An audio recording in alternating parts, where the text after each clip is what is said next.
Cut it. Moving to New Zealand is no mean feat. There's so much planning involved. It's a massive deal. You have to sell your house, you have to tell the kids' school, you have to tell the kids, you have to maybe get your cats and put them in a shipping thing and bring them over. The last thing you're expecting is to receive major news when you're just about to get on the flight to start your new life in New Zealand. On Saturday morning, I got a call from my boss that said there might be some hiccups. Thursday morning, that company let me go. In this week's episode, you're going to meet Andrew. Andrew is in New Zealand on a student visa. He's with his wife, he's with his kids. They're living in Hamilton. They've got a whole new life, and he's going to tell you how that life in New Zealand has turned out. Cut it. Welcome to the NZ Ahead podcast. Everything you need to know about moving to and living in New Zealand. There's a whole world here. So nice to be with you again. We call it Aotearoa around here, bro. You'll be right. We are your hosts, Liz and Brian. Amazing New Zealand in the southern seas. See, that's where I belong. That's home. So, hello, Andrew, and welcome to the podcast. So happy to have you here with me this morning. Thanks for joining me. Yeah, it's great to be here. Crazy to be here, considering how many episodes we've listened to, and then here I am now. Yeah. A little starstruck. So can you just jump straight in and just tell us who you are and a little bit about your family, where you've come from, where you're sitting right now. Let's just take us right up to date, and then we'll get deep into your story. But tell everyone who you are. Yep. Andrew Fry, longtime listener, first-time podcaster. My wife, Stacy, daughter, Audrey, is 11, almost 12, and Elijah is 7, almost 8. 4 of us, we have 2 cats, Poppy and Mia, who also joined us on this journey. And we arrived here in New Zealand in February of this year after probably, I'd say, about 2 years of a full-on effort and maybe a year of kind of contemplation for that. Yeah, I'm sitting here currently at the University of Waikato, where I am a graduate student. That is how we arrived here, was on my student visa. My wife is on it's partner of a work visa, but I'm a student, so it's a little bit different. And then the kids are here kind of on dependence of me. So it's all kind of resting on my shoulders here at the university, which is where I'm sitting now. I've got class in a few hours, so. No pressure then. No pressure that it's all on your shoulders. Yeah. So where did you come from? Whereabouts? You're obviously American. Whereabouts did you come from? Yeah. We are from Indianapolis specifically. We lived pretty much downtown. It's an area called the Near East Side, which is roughly Indianapolis. It's not a terribly large city, but we were kind of right on the outside of it in a wonderful neighborhood. We loved that place. It was really hard leaving it. Had really put down roots there since I think when it's 2013 is when we first moved to that area, and we had 2 homes throughout that area and lots of time, lots of memories, lots of friends. So yeah, we're from Indianapolis, Midwest. For those listening to the podcast that aren't in the U.S., that's one thing I've learned here is a lot of people don't really know where things are in the U.S. No, it's just kind of like this big amorphous place. So we generally just say we're about 3 to 4 hours southeast of Chicago. Most people know where Chicago is. Right. Or have heard of it. Yeah. So first of all, can I just say, I love your daughter's name. I absolutely love the name Audrey. It's just beautiful. It's a lovely name, and Elijah too. But yeah, I particularly like the name Audrey. So you are, I think you are, in fact, you are, I know you are our first student to come on the podcast, someone who's come over and been on the podcast that is on a student visa. So that's really interesting to me. So first of all, the other thing that stands out as well, and quite a few people say this, and I understand, is because we said the same thing. When you talk about back in America, you always talk about it with fun. I can see that you're talking about it with fondness. It was obviously a very special place to you. You had lots of friends. Sounds like is it a city or a town? It sounds like when you say downtown in Indianapolis, it just sounds, well, because it's American, it just sounds good, you know. Real city folk. Yeah, you talk about it with fondness. So there you are in the US, in this great place with all these lovely friends. Why did you up and leave? Why New Zealand? Well, I can't remember if it was on an episode of this podcast or another podcast or somewhere we were reading in our journey, but there's kind of a push and a pull, right? So there's a push away from where we were at, the environment we were in, or what we saw kind of or thought was possibly coming. And so there's a push away, and then there's a pull too. So I feel like there's kind of two separate topics there, two separate things. So for us, the push away was just generally, I mean, there's politics to it, there's financial reasons to it, there's just for us, it was really just taking a hard look at, is the future that we kind of see, these things that are starting to develop, is that the environment we really want to continue to kind of struggle through and have our kids struggle through? Kind of, you could start to see the impact it was having on the kids. And it was just kind of like, yeah, this isn't probably the future we want for them. And then there's a pull. So for us, we kind of sat down and made like a list of different things that places should have, or would be nice to have, or have to have, that kind of a thing. And so we just started kind of writing down ideas of, places we might want to go, if they had any of these benefits, or, who checked off the most boxes kind of thing. And so we looked at Australia, we looked at Ireland, we looked at the UK,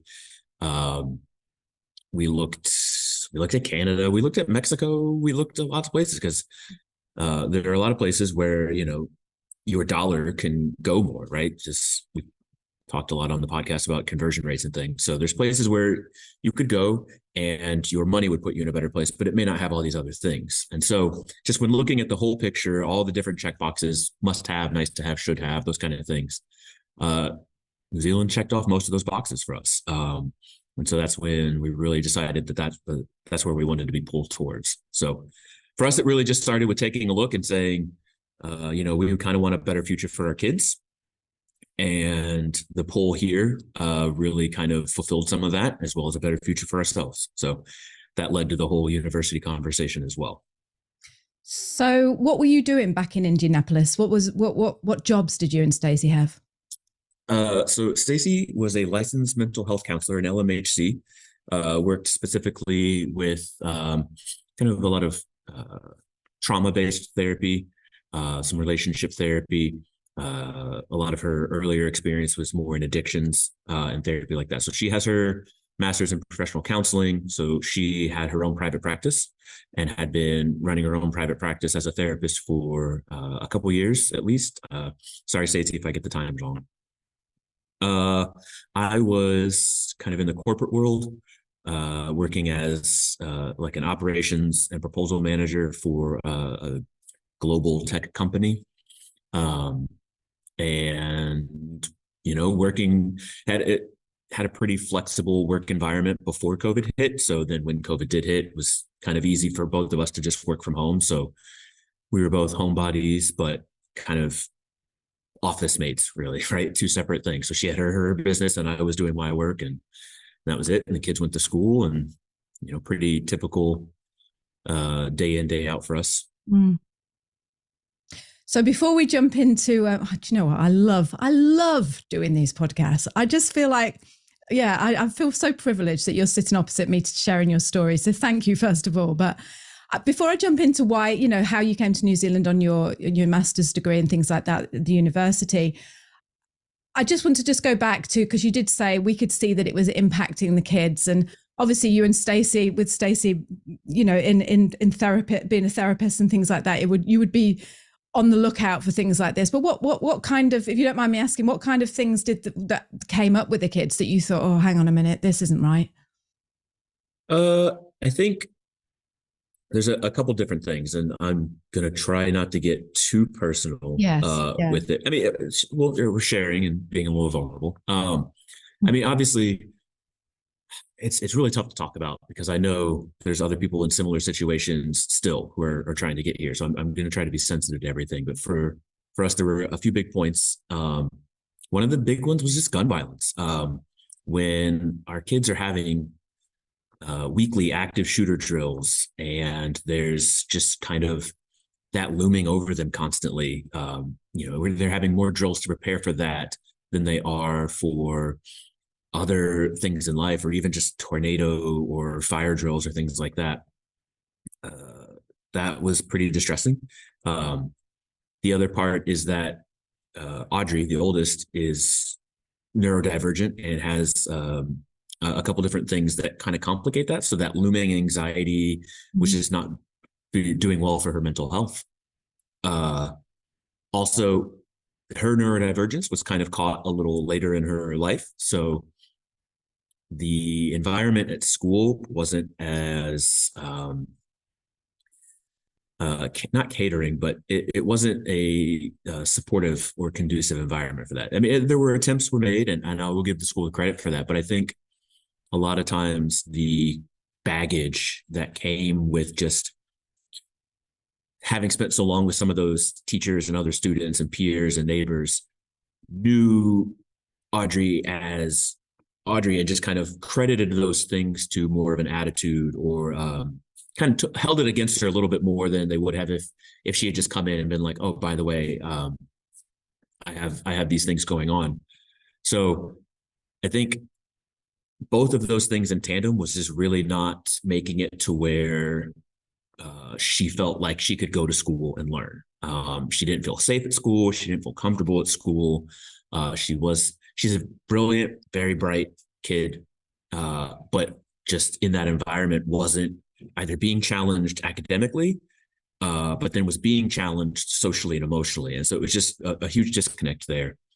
For us also, the youngest, Elijah, he was really he's still showing it, just kind of a pandemic baby where, he hit, I don't know exact ages, but he spent a large time of formative development between like pre-kindergarten and kindergarten, or pre-K and year one, just at home with us. So his kind of, he lost a lot of that early social development and is just much more comfortable with mom and dad and at home, and doesn't like to go out and do things, doesn't like large crowds, that kind of a thing. So when he actually started going into school, it was a little bit overwhelming. And so it was just not a great environment for him there either. We don't homeschool him now. He's kind of bounced back from that. But at the time, it was just like a feeling of both our kids in school, not feeling safe, not feeling comfortable. And for the oldest, it had a lot to do with just kind of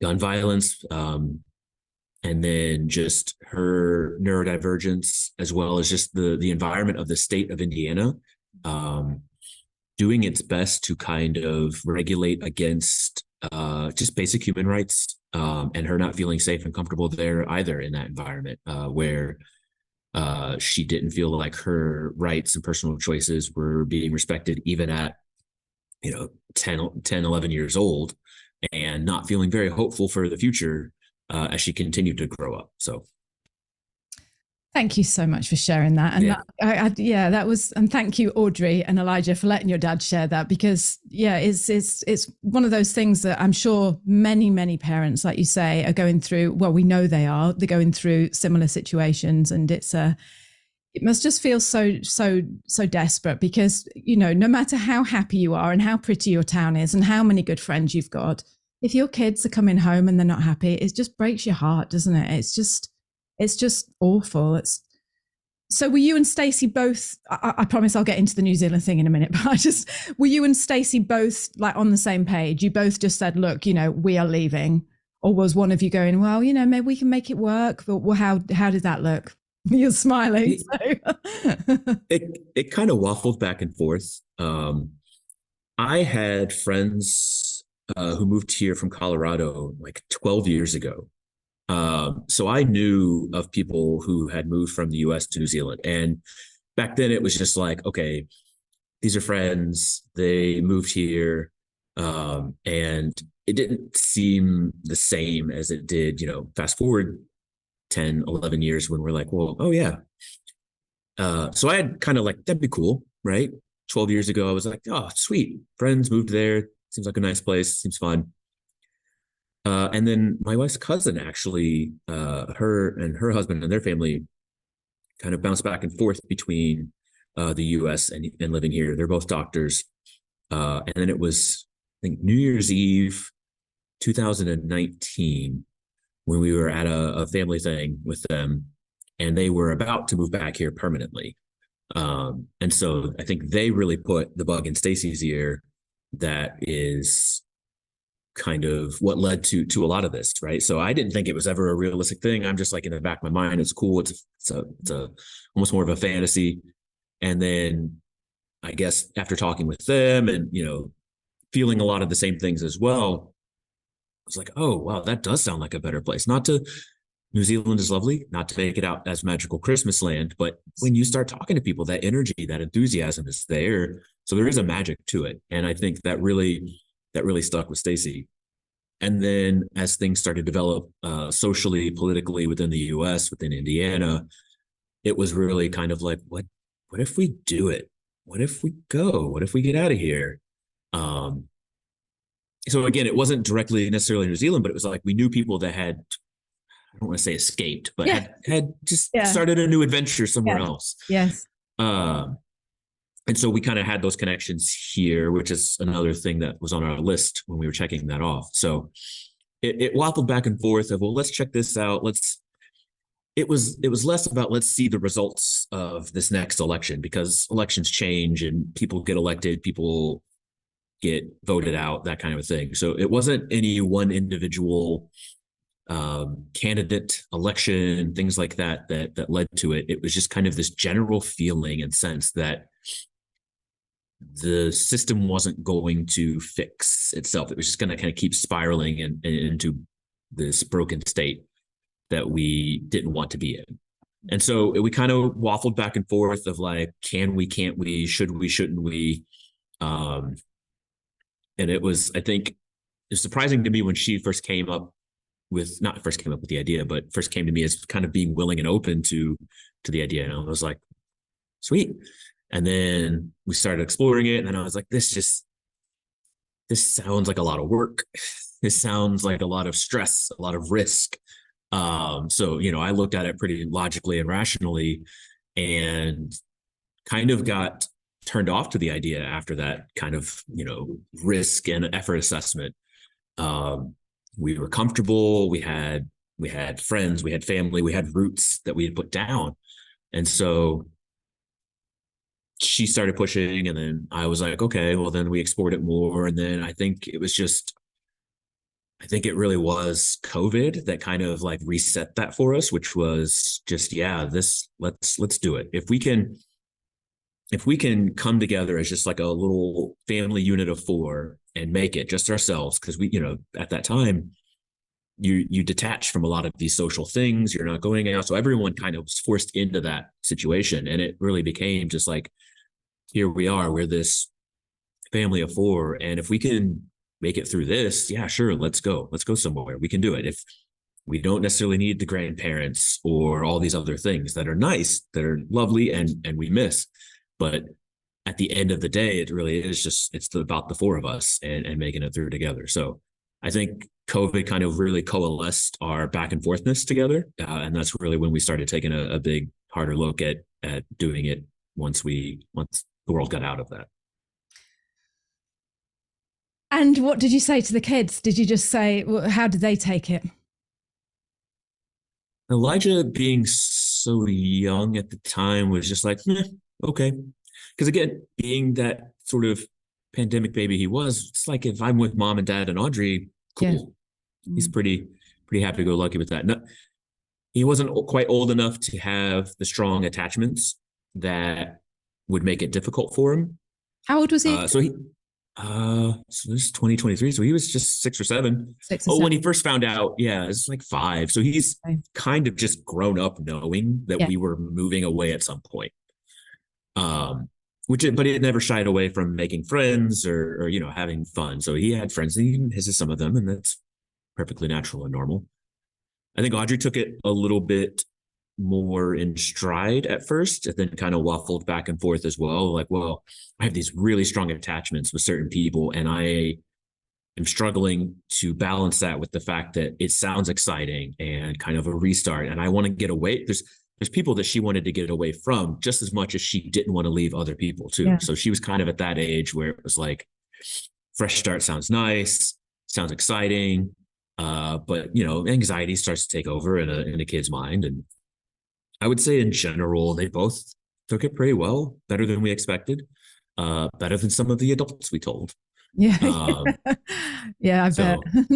It's not easy, is it, Andrew? It really isn't easy. And it's like you said, just touched on it then. It's a huge deal to move your family from one side of the world to the other. And had you been to New Zealand before, or was this no? Nope. I think I'd only ever been out of the country once I think we took a trip to Cancun one time. Yeah. And that's the only time I'd ever been out of the country. I think flying here was only like my third or fourth flight ever in my life. So I was pretty localized to Indianapolis and kind of that area. But it wasn't anything new to me. I mean, the area I grew up in, I was pretty quick to move out of there. Pretty quick to kind of like always ready to try new things. So I wasn't risk averse to like going somewhere new per se. And then Stacy, her growing up experience, she moved from Indiana down to Tennessee when she was about Audrey's age. So she had some experience of just kind of like being uprooted as a kid. But still looks back on it more of as a positive experience rather than something that was pretty unsettling. So we had that to kind of go off of as well, where she had that personal connection with, I'm going to leave everything I know and I'm going to go start somewhere new. And that actually turned out really well for me. And it gave me life experience that I wouldn't have had otherwise. So I think that kind of helped drive some of that decision making as well for the kids. So did you own a home? Did you have to sell up, or what did you do with all your stuff and things like that? Oh, we had, it was our second home in that area. So it's probably could throw a rock and hit our first house. But once we went up to 2 kids, we needed a large space. And it was, I mean, I still miss that house. It was what we intended to like have the kids graduate high school and go off to college in that house. And then like eventually maybe someday sell it. But we put some blood and sweat and tears into the place. And I mean, I still remember the first time I saw it and I was like, oh, this is it. We're going to buy this house. So we owned it.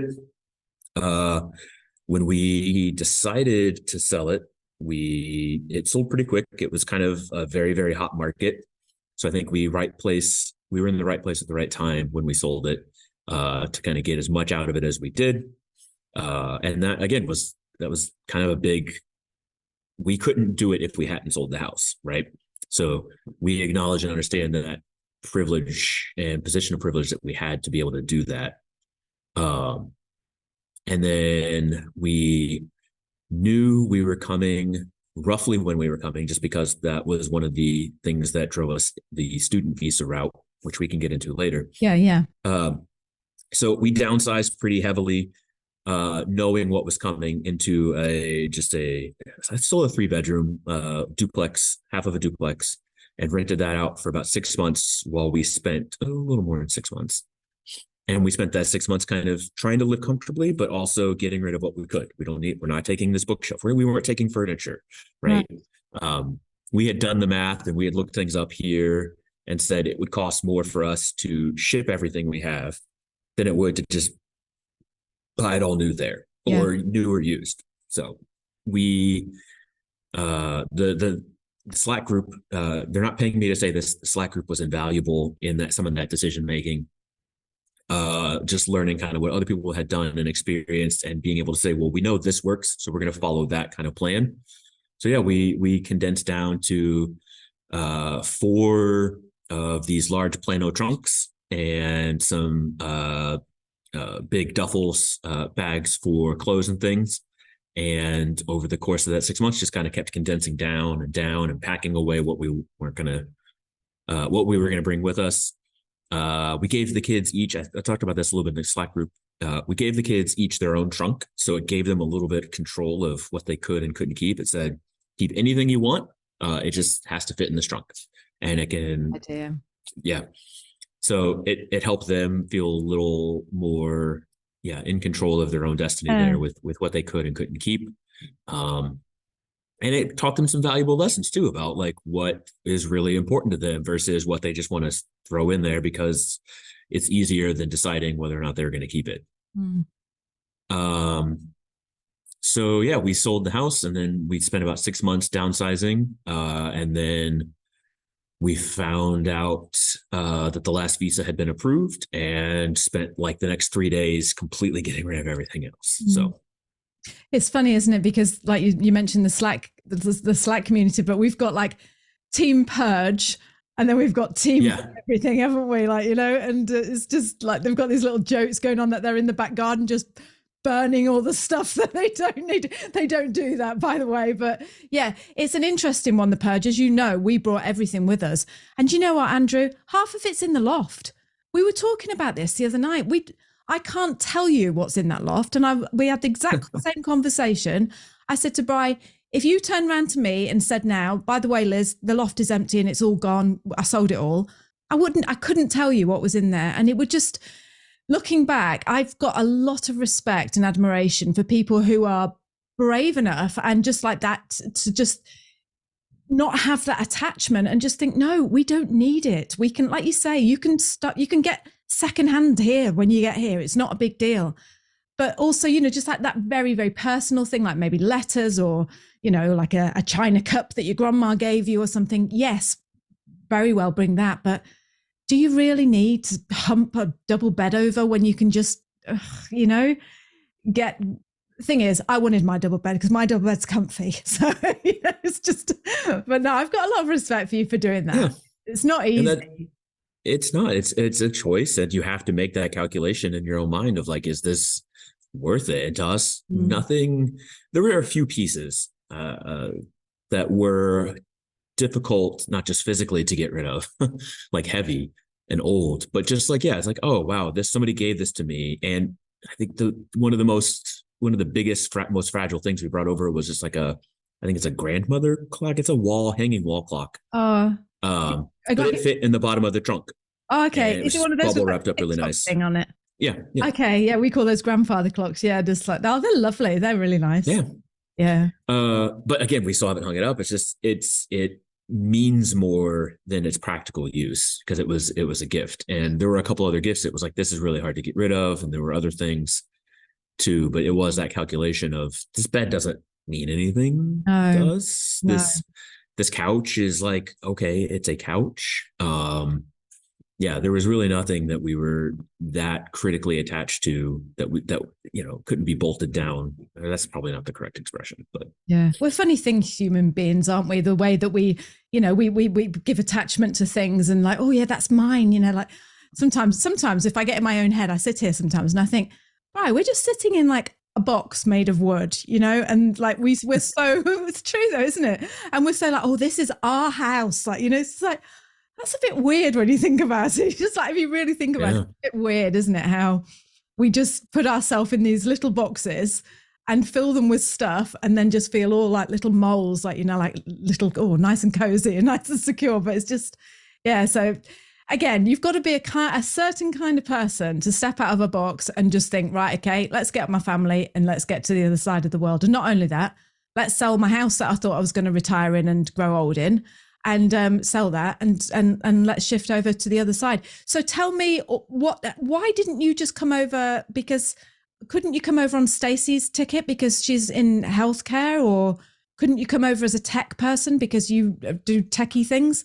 Why? What? Tell me. Sorry, I don't know anything about tech, but what's the student thing? Tell me about that. So we'd made the decision. We started listening to this podcast, joined the community, doing all our research, looking all that stuff up, had consulted and started with New Zealand Shores. Remember, if you're moving to New Zealand and you're looking for an immigration advisor to help you with all the process, the company we recommend are NZ Shores. The guys over there are absolutely brilliant. Loads of members of our NZ Ahead private community use them and they have raved about them, and that's why we recommend them. The brilliant thing about NZ Shores is they offer a free assessment. So if you're wondering whether or not you're eligible to move to New Zealand, you go to their website, you fill out a form, and they will contact contact you and tell you whether or not it's worth moving forward and how they can help you. And that's absolutely free. The way you can get to that assessment form is by going to www.nzshores.com/Liz. So that's nzshores.com/Liz. Go over there, fill out the form, and you will be in such good hands with NZ Shores. Consulted and started with New Zealand Shores. That was kind of an option that was in the background there. I don't think at the time counselor or therapist was on the tier 1 straight to residency list. I could be wrong, but I don't think it was. We kind of looked, and because I think New Zealand Shores would have been like, well, this would be the option to go with. And it didn't feel trying to come over on the work visa is stressful, just as stressful as everything else. And we didn't really feel like we wanted to deal with that catch-22 of all the struggles. Because we tried. We were like, oh, there's this job listing. Are you open to sponsoring a work visa? That kind of a thing. And like, it felt very demoralizing at first. We probably spent about a month doing that process where it was like, this isn't how we want to do it. And the complication of, one of us having to come over a few months early, while the others stayed back and then establish and do interviews and things like that and get settled in, didn't seem, it seemed feasible, but it wasn't like something we wanted to achieve really. So we looked at it hard and we're like, well, the whole point of this is new adventure. At the time, my work was open to me keeping my job and upskilling through a master's degree. And we really just felt the student visa route gave us a little more control over the whole situation. So it was a little bit of a kind of like a dual purpose thing where it's like, yeah, I'm going to upskill. We'll go get my master's degree, but then that also will allow us to do this thing. So I'm always cautious of saying it because I don't want it to feel like it was strictly an immigration scheme, although sometimes it does feel that way, where we pay for a master's degree and get a visa as a side bonus, or vice versa. So it just really for us, that route gave us a little more control. It felt like we knew we had more of a timeline that we could work with versus this sort of always on the edge of your seat anticipation of job offer this, or how long is it going to take before we find somebody to do it. And then once we do it, how long is it going to take? So we kind of felt a little more in the driver's seat with the student visa route. So that allowed us to really kind of say goodbye, say, well, we'll do it this and we'll start then. So we've got one more Christmas, one more set of birthdays, one more this, one more that, and just kind of give us that little bit of goodbye detachment time with the things that did matter. So I think for us, like I said, it just gave us a little more control, and took away some of the variability, not a lot, but enough, because it was still, I would say it's still pretty difficult. So just to be clear then, so your job, you're doing the same job that you're doing, but you're just upscaling and getting a master's degree in it. Is that right? Yes and no. So I guess I don't know that anybody listens to the podcast. It works for this company. So I'll just leave the name of the company out. But it's a large global technology company, that provides kind of software as a service. And it's global. There's a North America region, there's an APAC region, it's a global tech company. And so we spent months kind of working with my manager and my manager's manager, like the global boss, working with HR of like how this would work. Because on a student visa here in New Zealand, you can only work a maximum of 20 hours a week, part-time. So how is this going to work to kind of go down to part-time in a different region, in a different country? How am I going to get paid? All that stuff, working all that through with HR. And then we were due to fly out from Indianapolis to LA on Sunday. On Saturday morning, I got a call from my boss that said there might be some hiccups. Oh God. That they were at the time. I will never forget it because I was like struggling to be able to process it because we were in the middle of like selling the car and selling this. Like there was a very specific set of sequence of events that needed to happen within a certain time for us to be able to like do what we needed to do and make our flights out on Sunday. Yeah.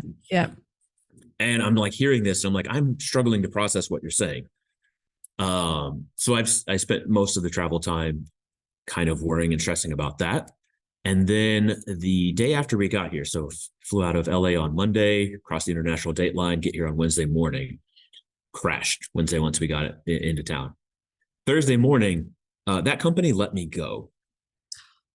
No. So the day after we arrived to this new country with the clothes on our back and the luggage, on top of having to find a place to live, finding a car, getting all this other stuff, now I've got to throw the job thing into the mix too. So that was definitely an interesting, unique twist that I wasn't anticipating. Oh, Andrew, I didn't know But that. I also, yeah, it's fine. In hindsight, it's like, it feels a little like good riddance, but at the time it was definitely a struggle. Because, you know, that was a known entity, right? It was, I know how to do this job. I can do it 20 hours a week. I can do it well. And there's the balance with work and school and life. I know what it's going to pay. We can anticipate that kind of thing. So it was a pretty big wrinkle that we weren't anticipating, but I also wouldn't say it changed anything because we had discussed that beforehand. Like, well, what if my job says no? It's like, okay, then your job says no and we find something else. Like it wasn't going to impact or affect our decision. It impacted our ability to plan around it. But we probably, if they had said from the outset, this isn't going to work, we still would have made the same decision, I think. Not I think, we definitely would have made the same decision. So I think I forget the original question. I'm sorry. No, it's just, I didn't know they'd like, oh no. What did you say to Stacy? Who was that on the phone, Andrew? Oh, it was just my job. They've just fired me. That's all right. Keep going. Something like that. Yeah. I shouldn't laugh. That's I think she was still, I got to look back and laugh at the absurdity of it all. Isn't it always the way they just throw that in, you know, just to test. Why not? Yeah, exactly. Let's go. We're going to do it on extra hard mode. She was still asleep. She was still asleep. She was still asleep. So I had a little bit of time to drink some coffee, scream at the clouds. It's fine. Oh, so you obviously got another job because you're working. So yeah, I did find something eventually. It was kind of tough at first. And she is still, we can get into that if there's time, but she is still without a job just due to red tape in transferring her accreditations and credentials. If there's anyone listening to the podcast who has an in with either NZAC or somebody with the New Zealand, I don't remember what the acronym stands for, but we're still waiting on her qualifications and everything to transfer so she can have that certification, which she requires, which is required for most of the jobs that she's applying to. So I just found mine and it's really good. It's going well. Again, it's part-time. So that's something that you have to consider when you're doing that is you're not going to have a full-time job, which is okay. I don't know how I could manage a full-time job and this university workload. So I kind of understand why they make that restriction now. It's now coming together because we did a podcast last week together. We did a live Zoom call in our community. We do a live Zoom call, me and Bri, with members of the community. And last week's one that we did was all about spending money in New Zealand, wasn't it? The cost of living. And I was blown away by the fact that you and your family of four are living on $250 a week groceries. That just, I cannot believe you're doing that. I'm so impressed. But now that you've told me your situation, I didn't know that Stacy wasn't working and you're only allowed to work 20 hours a week. The rest you're like one of those students, aren't you? Who live off beans, you know, they're just like eating noodles all day. I mean, we do have beans, but like it's not terrible. I mean, we knew what our runway was, or what our runway is. We had the nest egg from selling the house because we knew that it would require some of that if I'm only working part-time. So yeah, I mean, we're bleeding out of that, and I'd like to stop that bleeding, but I don't know how much her having a job would change kind of that grocery part of our budget line, which again, the reason I volunteered was I had gotten the job finally. So I felt like we could establish really more of a budget. So I felt fresh off of budgeting. And I was like, yeah, I'll volunteer because I just did one of those. Yeah, yeah. And it's flexible. There's some weeks, like I posted a couple where there's some weeks where it's like $200 and we're good for the Sunday through Sunday kind of thing. And then there's others where it's probably up to $275 just because we splurge or we get a little this, or we run out of something that we don't buy every week, but we need to buy like on a more monthly basis kind of a thing. So budgeting has definitely been interesting, but I'd still say all in all, we're still living probably within the same means, maybe just a little less comfortably. So you come to New Zealand. Let me just quickly just touch on, so on your visa, Stacy, tell me when Stacy can work, and are the kids paying international fees to be in school, or can they just come to school on your visa? Just quickly tell me how the visa looks. So for her, she just has a straight partner of a work visa holder, so she can work right away, and she has no restrictions. It's for her, it's the same as if I had a full-time job that was sponsoring my visa. Right. Same for the kids. So once we found a more permanent place to live and not an Airbnb, we got them into schools and they're just there. For me, because I'm at a master's level, my student visa goes for the duration of the program, which is about a year. And then once that is up, it includes a 3-year post-study work visa. Right. So on top of the 1 year for school, there'll be another 3 years that we'll have on our work visa. So at that time that I graduate, I'll reapply for that. And then the kids and Stacy will reapply as the same kind of group package on the dependent part of that. Right. So the kids are just in school, thriving, and Stacy's allowed to work, no restrictions.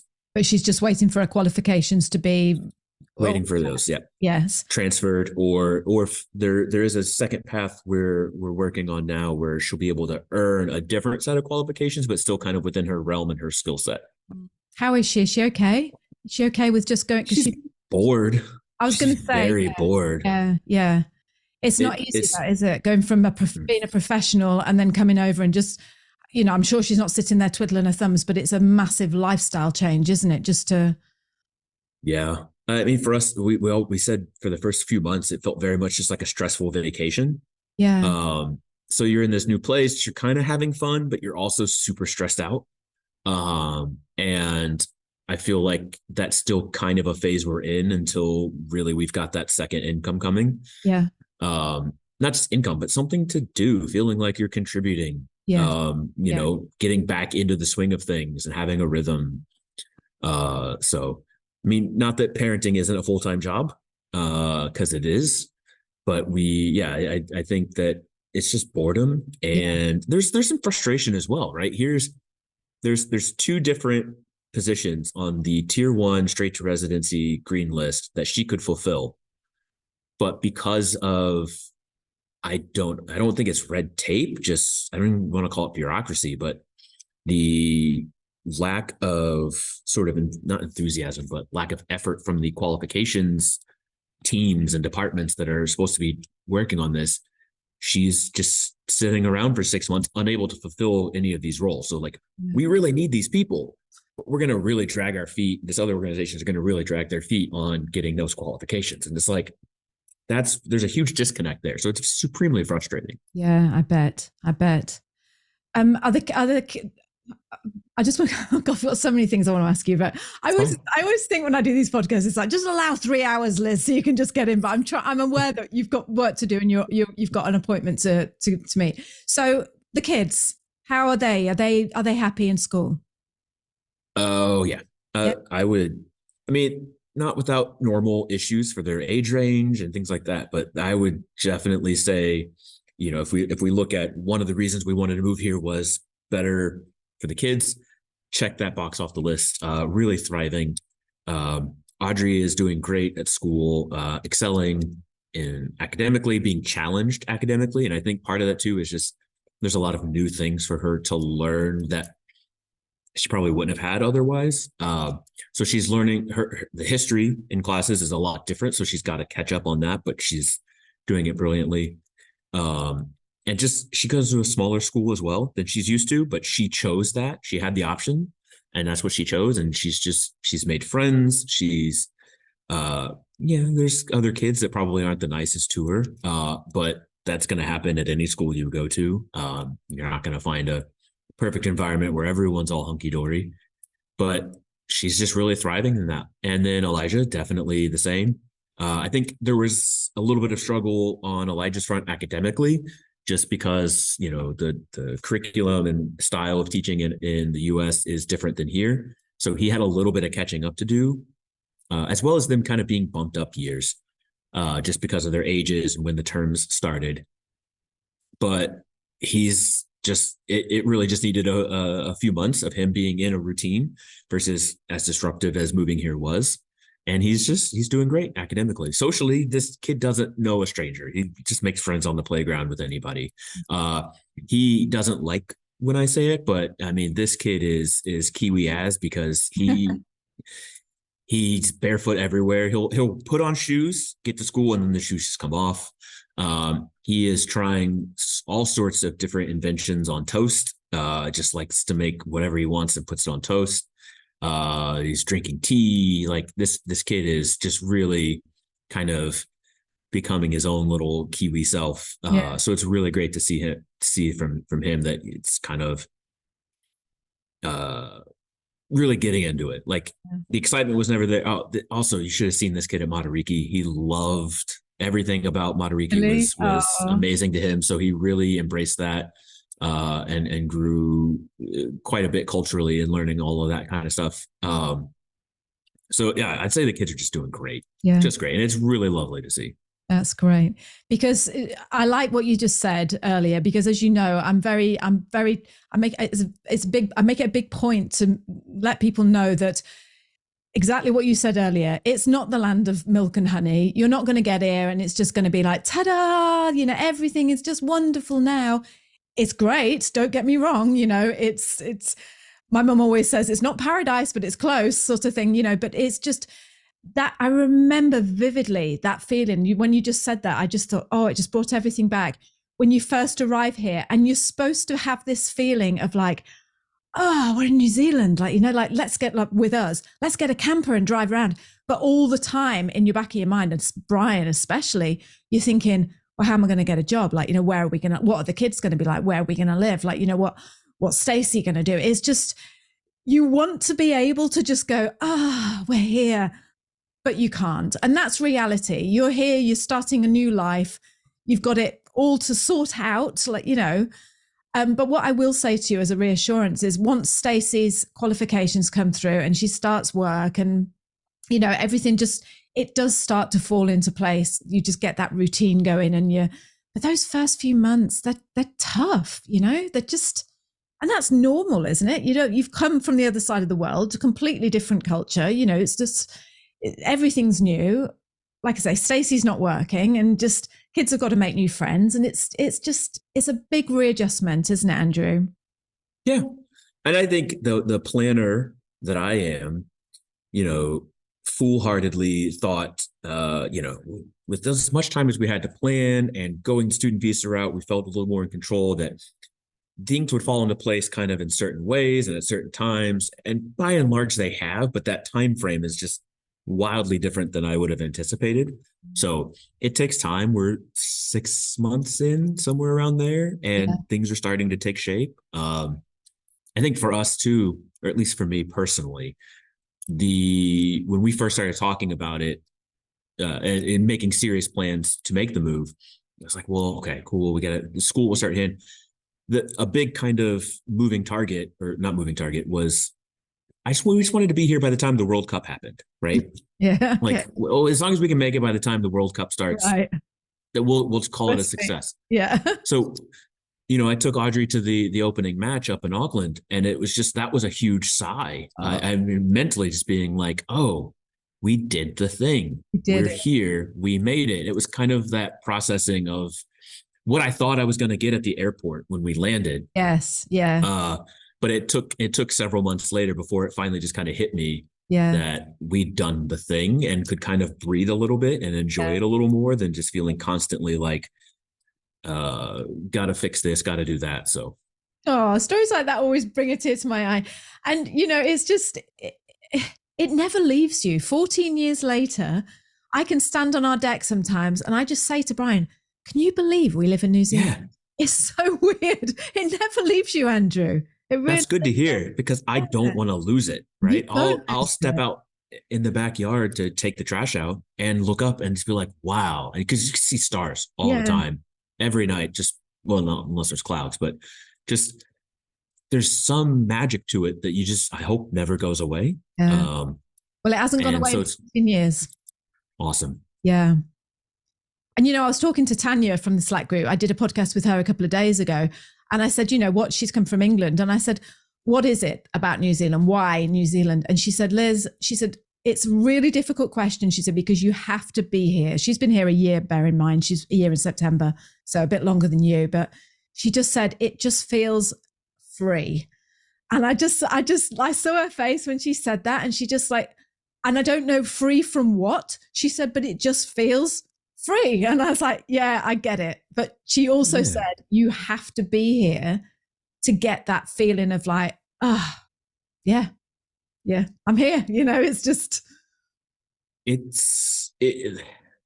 Without getting too much into it from, what we talked about earlier, but there isn't that undercurrent of almost hostility, of pressure, of stress or whatever. So there's a freedom to kind of being here that it's not like you can do whatever you want, obviously, but just the speed, the approach to so many different things feels much more in line with kind of where we want to be. And it does take some conscious thought sometimes to allow yourself to take that deep breath and relax, that you don't have to worry about this, or yes, this is fine. It's okay to do this, or it's okay to feel that relief, right?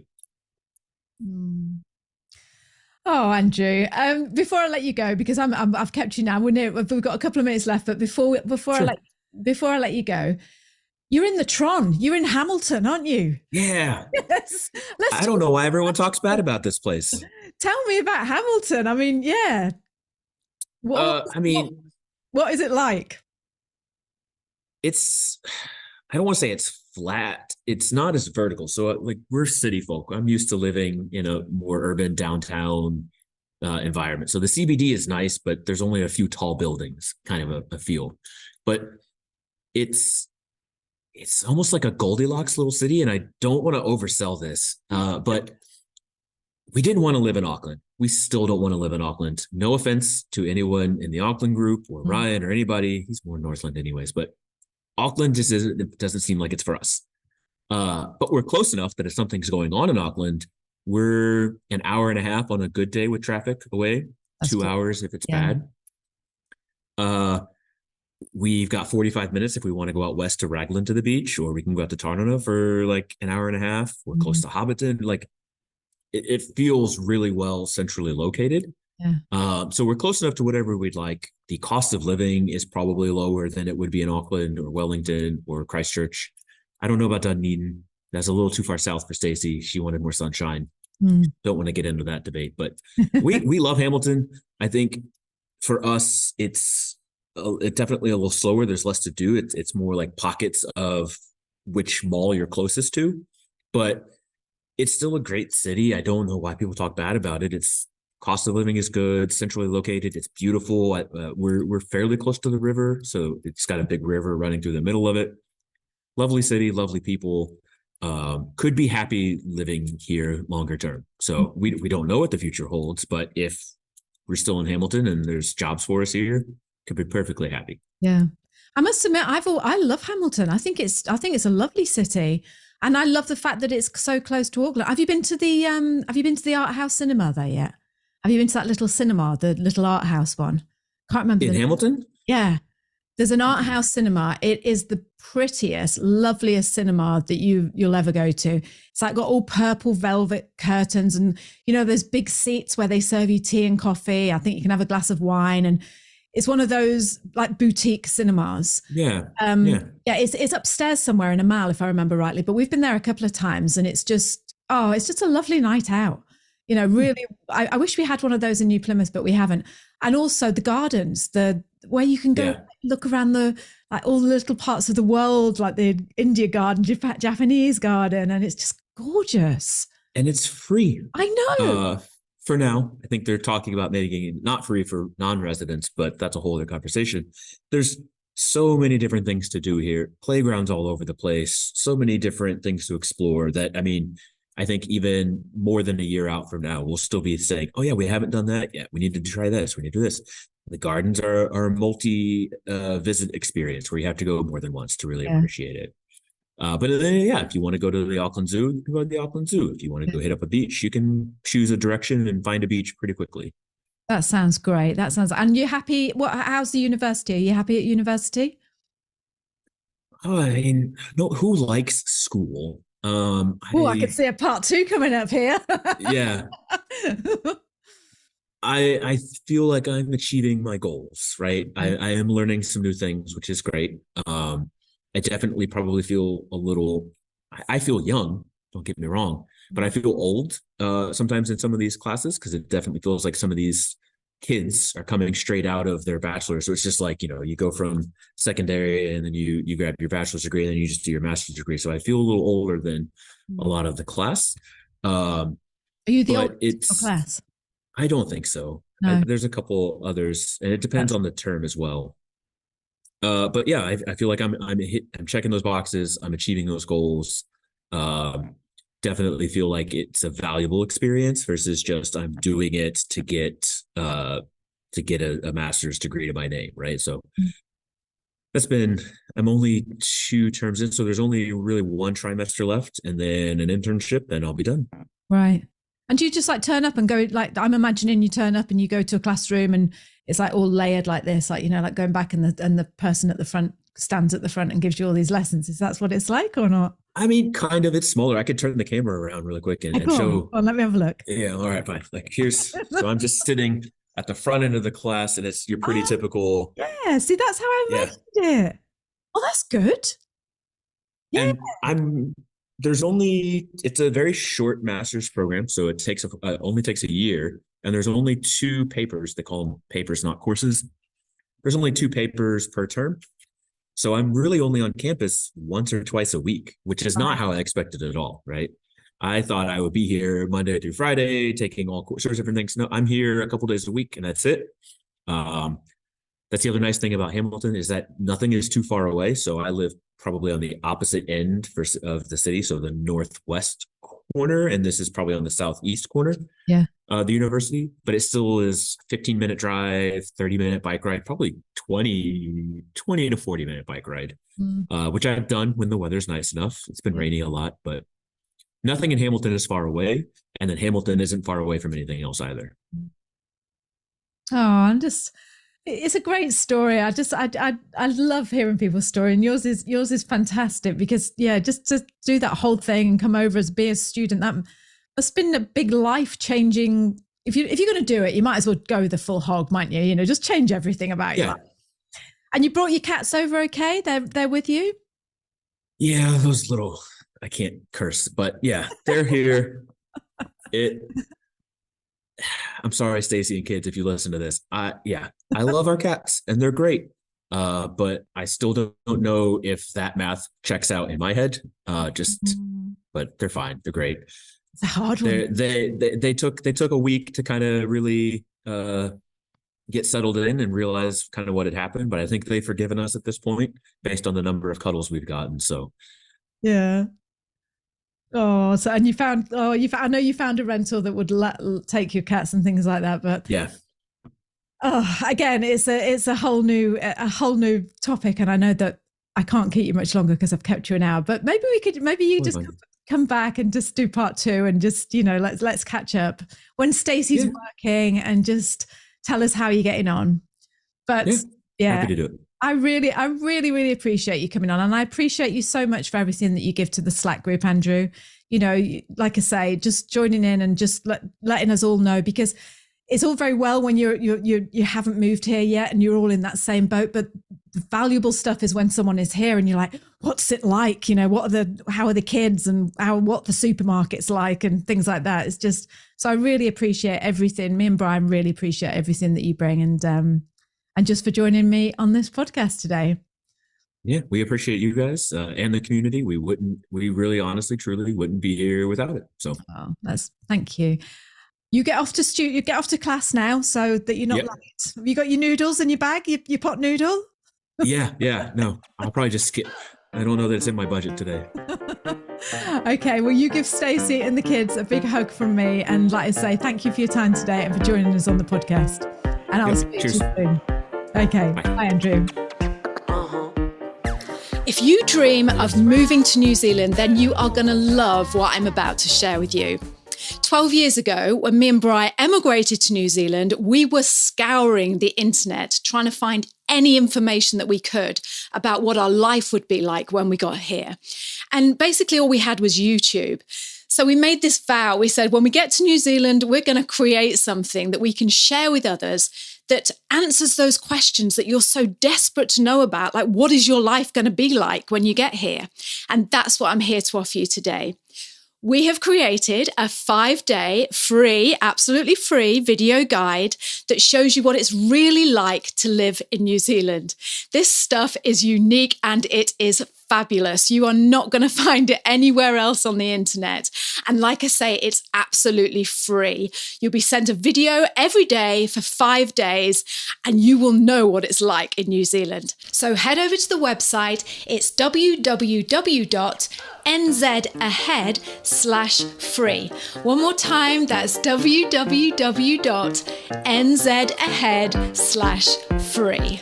You are going to love it.